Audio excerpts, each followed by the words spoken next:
পূবের কলম ডিজিটালে আপনাদের স্বাগত। সঙ্গে রয়েছি আমি অমৃতা, আর আমার সঙ্গে রয়েছেন জনাব বিজলি রহমান।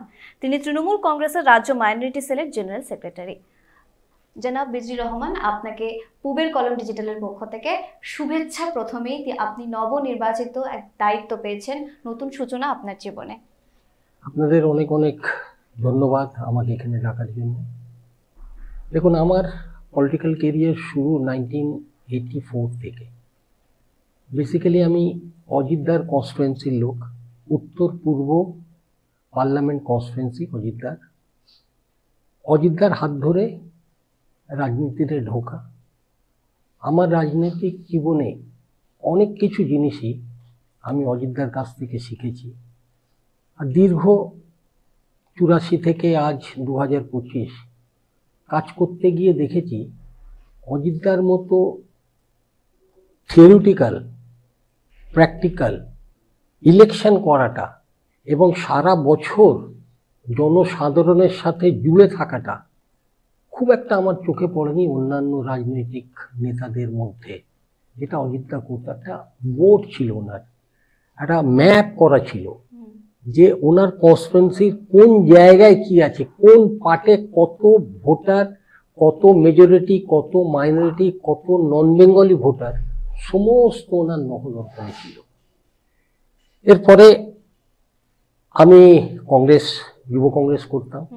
যুব কংগ্রেস করতে করতে আমি 64 নম্বর ব্লক এর আন্ডারে আমি রাজনীতি করতাম। তারপরে আমাদের ছিল মধ্য কলকাতায় সেই সময় সভাপতি ছিল প্রদীপ ঘোষ, নীলু যাকে বলে, কংগ্রেসের সভাপতি। আর মাদারের সভাপতি ছিল সুরেশ বিশ্বাস। মূলত সোমেনদার টিম তখন করতাম, যেহেতু মধ্য কলকাতায় সেই সময় পুরো পশ্চিমবাংলায় সোমেনদার মতো স্ট্রং আপনার অর্গানাইজেশন ছিল না। যাই হোক, রাইটিস্ট পার্টিতে কাজ করতে করতে আমার সাথে আমাদের আর এক কলিগ, মানে সিনিয়র লিডারের সাথে মনোমালিন্য হয় এই রাজনীতির বিষয় নিয়ে। তখন আমি 94-এ তখন আমি সুদীপদার কাছে যাই। সুদীপদা তখন উত্তর পশ্চিমের সংসদ। তারপরে সুদীপদাকে আমার প্রবলেমগুলো বলার পর সুদীপদা আমাকে বলে যে, দেখ, পশ্চিমবাংলায় এখন যুবর সভানেত্রী হচ্ছে, যুব কংগ্রেসের সভানেত্রী হচ্ছে মমতা বন্দ্যোপাধ্যায়, তুই আমার সাথে চল। ওই সুদীপদার হাত ধরে আমি কালীঘাটে দিদির ওখানে গিয়ে জয়েন করি। তারপর থেকে আমি দিদির সাথে আজ অব্দি আছি। তখন জেনারেল সেক্রেটারি ছিল সুব্রত বক্সি, যুবর জেনারেল সেক্রেটারি। তো বক্সিদা, দিদির বলার পর বক্সিদা আমাকে 94 সালে ওই ব্লক যেটা নিয়ে ঝামেলা হচ্ছিল সেখানে আমাকে সভাপতি করে, ওই ব্লকে 64 নম্বর ব্লকের। তারপরে আস্তে আস্তে 97 সালে 9 অগস্ট তৃণমূল কংগ্রেসের জন্ম। আপনার রেড রোডে গান্ধী মূর্তির পাদদেশে যেদিন মিটিং হচ্ছে, পাবলিক মিটিং, বিশাল আকারের মিটিং, সেদিনই ইন্ডোরে কংগ্রেসের অধিবেশন ছিল। সেখানে সব বড় বড় নেতারা এলো। সেই সময় ওখানে মিটিং চলাকালীনই মোস্ট প্রবলি অজিতদার সাথে কোনো কিছু একটা প্রবলেম ক্রিয়েট হয়েছিল। তখন অজিতদা আমাকে বলে আমি আসছি। তখন অজিতদা আমাকে ফোন করে, এ কথা বলছি 1997 9 অগস্ট আমাকে ফোন করে। তখন আমার কাছে মোবাইল ফোন তখন সচরাচর কারোর কাছেই ছিল না। তার কারণ হচ্ছে তখন ইনকামিং 13 টাকা, আউটগোয়িং 17 টাকা চার্জ ছিল, তো খুব কম লোকের কাছেই ছিল। তো তারপরে অজিতদা আসে, অজিতদাকে নিয়ে আমি নিজে স্টেজে উঠি। স্টেজে উঠে অজিতদা সেই দিনই জয়েন করলো আর কি।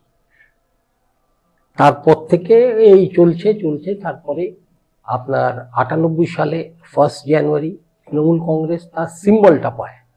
অনেকে বলে যে তৃণমূল কংগ্রেসের জন্ম 98 সালে, আমি পেপারেও দেখছিলাম 98 সালে 1 জানুয়ারি যদি সিম্বল পায় তাহলে তো আগে জন্মাতেই হবে দলকে, সিম্বলের জন্য অ্যাপ্লাই করতে হবে, নাম দিয়ে অ্যাপ্লাই করে তো 1 জানুয়ারিতে পেল। তো 1 জানুয়ারি পেল। পাওয়ার পর তো তখন কংগ্রেস থেকে আমরা বেরিয়ে এসেছি। কংগ্রেসে যদি আপনি লিস্ট ধরেন 1 থেকে 100 জন লিডার, তার মধ্যে আপনি নিচের দিক থেকে যেতে হবে আপনাকে 199, 98, 97 থেকে 10 অব্দি, 90 অব্দি লোক আমাদের সাথে আসে। বাকি 1 থেকে 90 ওখানে থেকে যায়। মেন লিডারের মধ্যে তখন মমতা বন্দ্যোপাধ্যায়, সুদীপ বন্দ্যোপাধ্যায়, অজিত পাঁজা, এদিকে আপনার তখন শোভনদেব চট্টোপাধ্যায় এমএলএ রয়েছে, আর আপনার সঞ্জয় বক্সি এমএলএ, ঠিক আছে। আর ছিল আমাদের বিরোধী দলনেতা ছিলেন ব্যানার্জি, বলছি আমি নামটা, যাই হোক। তো আমাকে তখন 98-এ আমাকে দায়িত্ব দেওয়া হয় এন্টালি অ্যাসেম্বলি কনস্টিটুয়েন্সি, যার 4টে ওয়ার্ড ছিল, 59, 60, 61, 64। এই 4টে ওয়ার্ডের টোটাল দায়িত্ব আমার সঙ্গে ছিল। তারপরে দল করতে করতে খুব ছোট অবস্থায় দল ছিল, আস্তে আস্তে 2000 সালে আমাকে মধ্য কলকাতা তৃণমূল যুব কংগ্রেসের কার্যকারী সভাপতি মানে ওয়ার্কিং প্রেসিডেন্ট করে। ওয়ার্কিং প্রেসিডেন্ট করতে করতে আবার 2002 সালে আমাকে রাজ্য তৃণমূল যুব কংগ্রেসের সহসভাপতি করে। তারপরে এইভাবে চলছে। আর 98 to 2023 আমি স্টেট তৃণমূল সংখ্যালঘু সেলের সহসভাপতি হয়েছিলাম। 98 to 2023 সহসভাপতি। জন্ম থেকে আমি সংখ্যালঘু সেলটা করছি। এরপরে 2023-এ আমাকে জেলার মানে দক্ষিণ কলকাতা জেলার তৃণমূল কংগ্রেসের মাদারের সহসভাপতি করা হয়। আচ্ছা, ঠিক আছে। তারপরে 2023-এ, তারপর 2022-এ, তারপরে 23-এ আমাকে আবার জেলার সভাপতি করা হয় সংখ্যালঘু সেলের দক্ষিণ কলকাতা। এবং রিসেন্ট এখন আমাকে 2025-এর এই 4-5 দিন আগে আমাকে স্টেটের জেনারেল সেক্রেটারি করেছে। তো বিভিন্নভাবে প্রথম থেকেই আমরা দলটা করে এসেছি, একদম গ্রাসরুটের দল করছি আমরা। এখন যে এসআইআর যেটা হতে চলেছে, এর আগে 2011-তে হয়েছে, নর্মাল ওয়েতে হয়েছে, কিন্তু এখন যে ধারায় যাচ্ছে সেটা কিন্তু ঠিক বলে মনে হচ্ছে না, যেহেতু বিহারের উদাহরণটা আমাদের সামনে রয়েছে। আমরা বিহারের আপনি একটা জিনিস একটু জানতে চাইবো, সেটা হচ্ছে আপনার রাজনৈতিক পার্টটা তো শুনলাম, আবারও শুনবো একটু সোশ্যাল অ্যাক্টিভিটির পার্টটাও যদি বলেন। সোশ্যাল অ্যাক্টিভিটি পাক সার্কাস নামাজ ঈদেন কমিটি, যারা নামাজ অর্গানাইজ করছে গত 50 বছর ধরে, তার সভাপতি আমি। এটা second largest after red road. এত বড় নামাজ আর পশ্চিমবাংলায় হয় না, এত বড়। ঈদ বকরিদের নামাজ করি আমি। আমাদের একটা এনজিও আছে যে সোশ্যাল কাজ করে, সাদিক শাহ বলে, তার সভাপতি আমি। আমরা গরিব বাচ্চাদের টিউশন দিই ফ্রিতে। এটা ফুলবাগানে আছে, সম্পূর্ণ ফ্রিতে। বিশেষ করে পিছিয়ে পড়া ছেলে মেয়ে যারা রয়েছে তাদেরকে আমরা প্রমোট করার চেষ্টা করি। এটা করতে গিয়ে বিভিন্নভাবে আমার যা এক্সপিরিয়েন্স হয়েছে, বাস্তব জিনিসগুলো যেগুলো দেখেছি, সেগুলো কিন্তু আপনি একটা স্কুল করলেন, ছেলেদের ডাকলেন, আর সেখানে ছেলেরা এলো পড়াশোনা করে, কেউ আইএস, কেউ আইপিএস, কেউ আপনার টিচার হলো, কেউ হেডমাস্টার হলো, তা কিন্তু এত সহজে হয় না। ব্যাকগ্রাউন্ডটা দেখবেন। আমি যেখান থেকে অভিজ্ঞতাটা পেয়েছি সেটা হচ্ছে যে ছেলেরা আসছে, ধরুন একটা ফ্যামিলিতে 8 জন মেম্বার, তার রুমের সাইজ হচ্ছে 80 স্কোয়ার ফিট। 80 স্কোয়ার ফিটের মধ্যে একটা দোতলা চৌকি করে রেখেছে, যার নিচে রান্না হয়, উপরে ঘুমায়। একটা ছেলে এরকম ঘুমাচ্ছে, তার পা পূর্ব দিকে, আর একজনের পা দক্ষিণ দিকে, ক্রস করে ঘুমায়, তাহলে জায়গা নেই। আর ম্যাক্সিমাম সময় কি হচ্ছে, এই ছেলে মেয়েগুলো ঘরে থাকছে না, তাদেরকে বাইরে বের করেছে। কারণ ওইটুকু ঘরের মধ্যে 80 স্কোয়ার ফিটের মধ্যে রান্না, খাওয়া, ফ্রিজ, ঠিক আছে, টেলিভিশন, ঠিক আছে, খাট ফাট তো যা রাখার রয়েছে, হাঁড়ি বাসন যা আছে সব আছে, যার জন্য ম্যাক্সিমাম ছেলে 11টা 12টা অব্দি 1টা অব্দি বাইরে ঘোরায়। তাদের বয়স কত হবে? 5 বছর, 6 বছর, 7 বছর। তারপরে কি হচ্ছে, যেটা ডেঞ্জারাসলি আমি ফিল করলাম, আমি দেখলাম, বাবা চটির কাজ করে, আমি স্পেসিফিক বলছি আমার এরিয়ার কথা।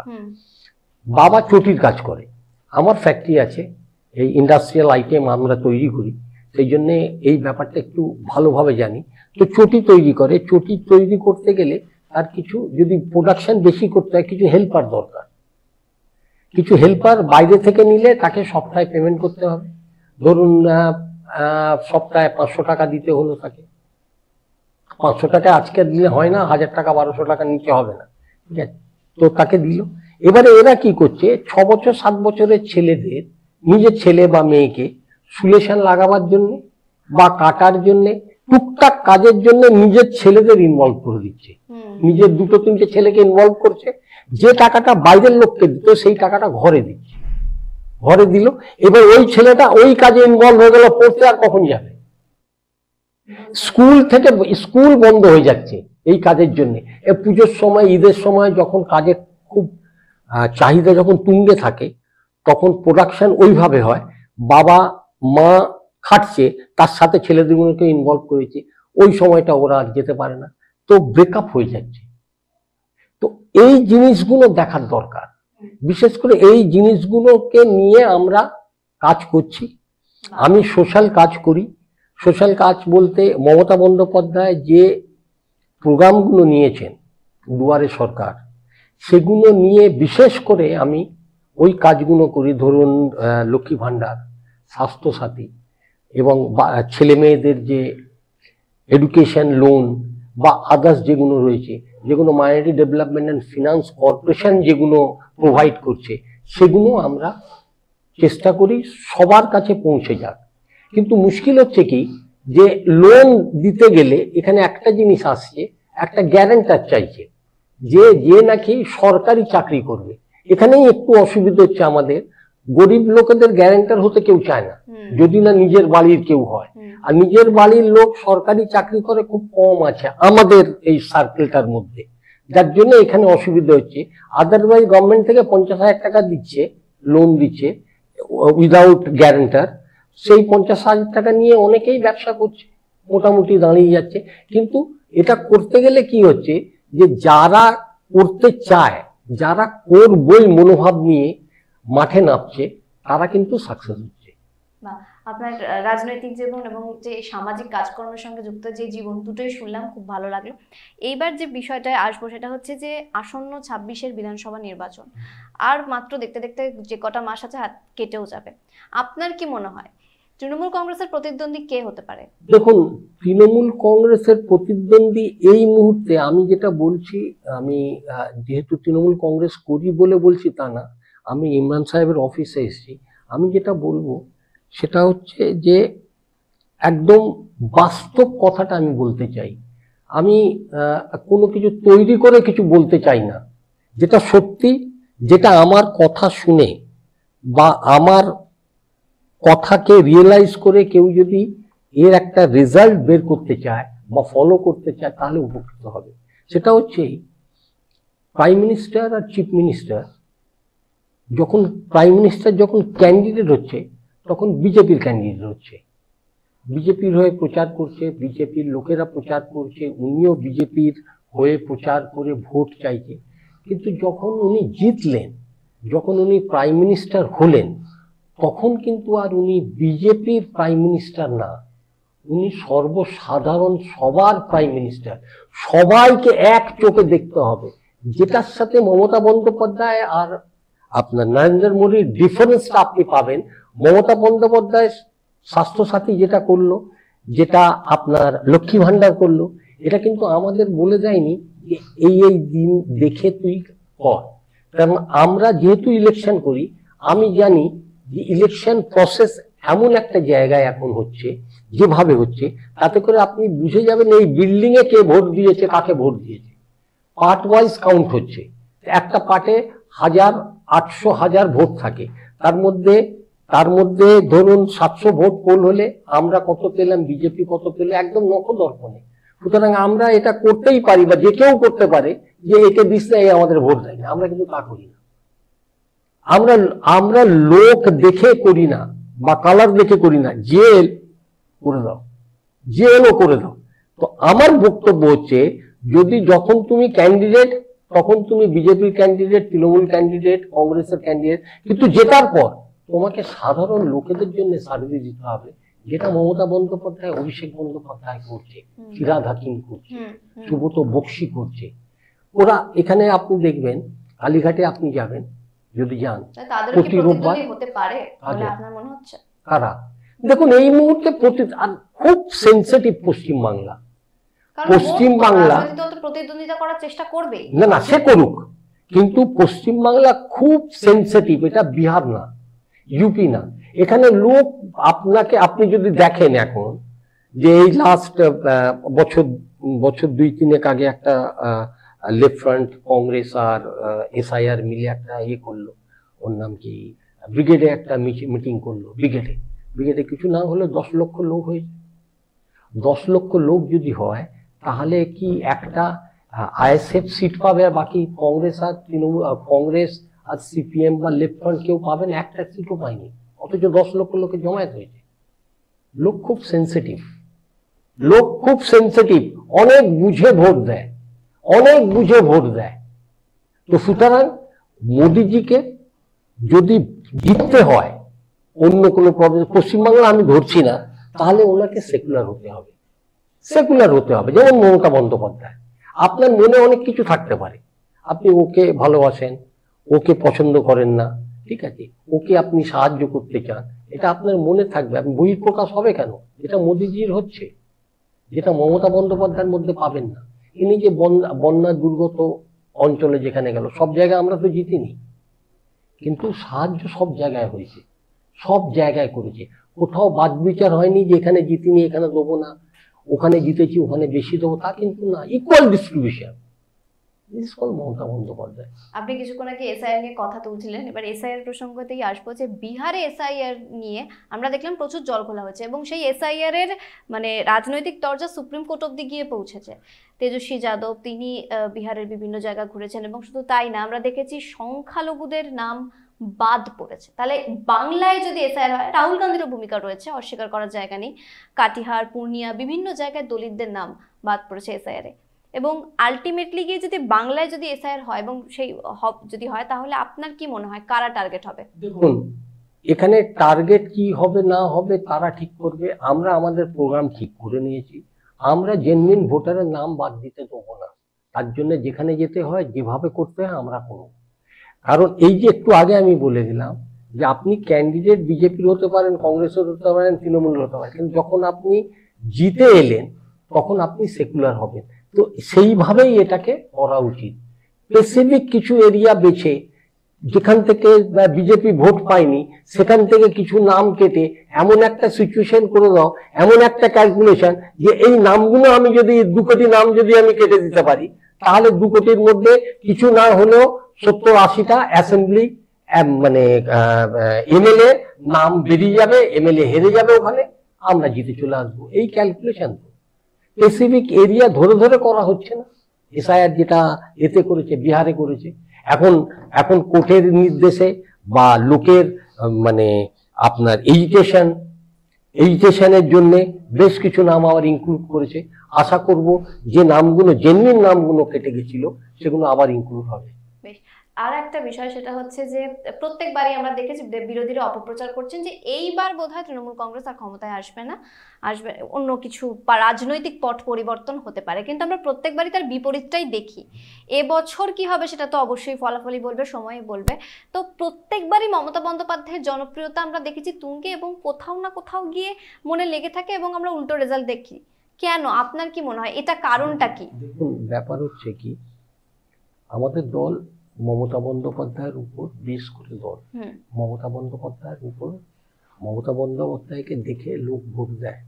মমতা বন্দ্যোপাধ্যায়ের ছবি দেখে, মমতা বন্দ্যোপাধ্যায় সব জায়গায় পৌঁছাতে পারে না, মমতা বন্দ্যোপাধ্যায়ের ছবি দেখে আমাদের তৃণমূল কংগ্রেসকে ভোট দেয়। এবার আপনি যদি, আমি তো মমতা বন্দ্যোপাধ্যায় ক্লোজলি 94 থেকে আছি, প্রায় 30 বছর 31 বছর হয়ে গেল। আমি দেখলাম তখন যা ছিল, বয়সটা বেড়েছে 30 বছর, কিন্তু অ্যাক্টিভিটিস, চালচলন, কাজ করার প্রেরণা বা কাজ যেভাবে করতো আগে 30 বছর আছে, আজকে কিন্তু সেম আছে। সেই টালির চালের বাড়িতে থাকে, সেই হাওয়াই চটি।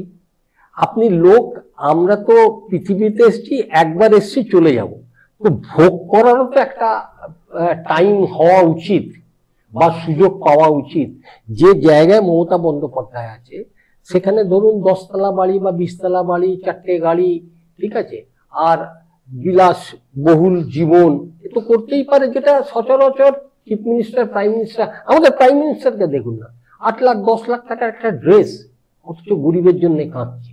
কিন্তু মমতা বন্দ্যোপাধ্যায় দেখতে পাবেন না। আমি নিজে মমতা বন্দ্যোপাধ্যায় কয়েকটা শাড়ি দিয়েছি, সেটা কত আজ থেকে ধরুন বছর 10 আগে 150 টাকা 1500 টাকা সে শাড়ি পরেছি। তো এটাই হচ্ছে মমতা বন্দ্যোপাধ্যায়ের, মানে নামে ভোট হয় ঠিকই, কিন্তু ওনার অ্যাক্টিভিটিস যেটা আছে, যেটা দেখে লোক ভোট দেয়, এই ছবি অন্য কারো। আমি শুভেন্দুকে দেখেছি, শুভেন্দু, আজকে যে শুভেন্দু আছে, যখন তৃণমূলে ছিল তখন এই শুভেন্দু ছিল না। তো ওখানে অভিনয় করছে, ওকে দিয়ে করাচ্ছে, আর ও করতে বাধ্য হচ্ছে, এই লাইনে যাও, এই টোটাল একটা লাইন ধরে নাও, এই লাইনে যাও, এই লাইন থেকে গিয়ে যদি বেনিফিট পেতে পারি, তো এটা ঠিক না। মমতা বন্দ্যোপাধ্যায় একরকম, আমি যেটা বললাম, আমি যে ক্যান্ডিডেট যখন, তখন তৃণমূলের ক্যান্ডিডেট, জেতার পর সবার, সে সিপিএম, বিজেপি, আপনার বিজেপি আমাদের মানে অপোনেন্ট এই মুহূর্তে, কিন্তু তা বলে যে হেল্পের দিক থেকে, সাহায্যের দিক থেকে, পরিষেবার দিক থেকে আলাদা কিছু না। তো সব কিন্তু তৃণমূল কংগ্রেস যা পাচ্ছে, কর্মী যারা আছে যা পাচ্ছে, সাপোর্টার যারা আছে যা পাচ্ছে, ভোটার যারা আছে যা পাচ্ছে, বিজেপির লোকেরও তাই পাচ্ছে। তো আপনি যদি অ্যাসেসমেন্ট করে দেখেন, এখন আমি এই লাস্ট পার্লামেন্ট ইলেকশনে ভবানীপুরে বেশ কিছু জায়গা আমরা হেরেছি, ঠিক আছে, আলটিমেটলি জিতেছি, কিন্তু বেশ কিছু জায়গায় আমরা হেরেছি যেখানে হারার কথা না, কিন্তু যে কোনো কারণে হোক আমাদের ভোট দেয়নি। সেটা ওখানে যারা দায়িত্বে আছে তারা এটা দেখছে, কিন্তু পরিষেবা আটকায়নি। আমাদের কাউন্সিলর যারা আছে 24 ঘন্টা হারিয়েছে বলে আমরা দেবো না তা কিন্তু না, আরো বেশি করে করছে তাদের জন্য। এরই নাম মমতা বন্দ্যোপাধ্যায়। বেশ, কিন্তু এখন আমরা দেখতে পাচ্ছি দলের নেতৃত্ব দিচ্ছেন বেশ খানিকটা, বেশ অনেকটা, এবং পদেরও পরিবর্তন হচ্ছে বেশ কয়েকটি জায়গায়। অভিষেক বন্দ্যোপাধ্যায় নেতৃত্ব দিচ্ছেন, তো এই সম্বন্ধে একটু কিছু বলুন। দেখুন, অভিষেক বন্দ্যোপাধ্যায় একটা স্পেশাল, যখন জন্মেছিল আমার যেমন হয় স্পেশাল চাইল্ড, কারণ অভিষেক বন্দ্যোপাধ্যায়ের বয়সটা এখন যা আছে, আমরা ওই বয়সটা পেরিয়ে এসেছি। ও যবে থেকে রাজনীতি করছে, তার আগে থেকে রাজনীতি করেছি, ওই জায়গাটায় পেরিয়ে এসেছি, কিন্তু ওর ধারে কাছে আমরা পলিটিক্যালি যেতে পারিনি। ও যত তাড়াতাড়ি পিক আপ করেছে, যত তাড়াতাড়ি জ্ঞান অর্জন করেছে, যত তাড়াতাড়ি নিজেকে ইমপ্রুভ করেছে, আজকের দিনে আমার চোখের সামনে কিন্তু কোনো ইউথ লিডারকে আমি দেখি না। এটা মানতেই হবে, কারোর পছন্দ হতে পারে, কারোর না পছন্দ হতে পারে, আমাদের অপোজিশনদেরও পছন্দ না হতে পারে। আজকে আপনি পশ্চিমবাংলায় বলুন, পুরো ভারতবর্ষে বলুন, ওই লেভেলের কোন নেতা আছে আমাকে দেখান। আমি এটা মানে যেহেতু তৃণমূল কংগ্রেস করি বলে আমি বলছি তা না, আপনি আমাকে দেখিয়ে দিন। এ আছে, রাহুল গান্ধী আছে, রাহুল গান্ধী ওই জায়গায় যেতে পারেন, কোন ফ্যামিলি থেকে আসছে সেটা দেখুন। আজকে 2011-এ আমরা ক্ষমতা এসেছি, মমতা বন্দ্যোপাধ্যায় 2011-এ ক্ষমতা এসেছে, ঠিক আছে, কিন্তু গান্ধী পরিবার তো আজ থেকে 50-60 বছর থেকে করে আসছে, ঠিক আছে। জওয়াহরলাল নেহরু ছিল, ইন্দিরা গান্ধী ছিল, রাজীব গান্ধী ছিল, তারপরে কন্টিনিউ চলে এসছে। তো সেই পরিবারের ছেলে কিন্তু ওইভাবে পিক আপ করতে পারেনি যেটা আপনার অভিষেক করেছে। এটা বাস্তব, এটা তো মানতেই হবে।